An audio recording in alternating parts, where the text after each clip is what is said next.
para madala natin ng marami. Ito yung mga teknik sa probinsya. Ituturo rin ni Mr. Peps.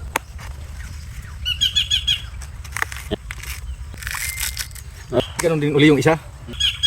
Kahit ilan pwede mong buhulin dito. Yan. Pag dinala natin, kaya natin bumit-bit ng mga 10 piraso. Yan.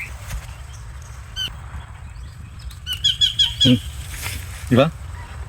Siguro tag 5, kayang bit-bit. Kaya 10, pwede na. Tayo sila pula-po!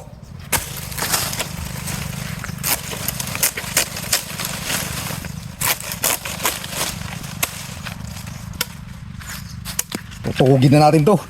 Para maiuwi na natin.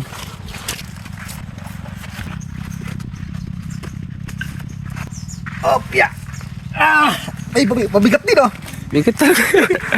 Kala na!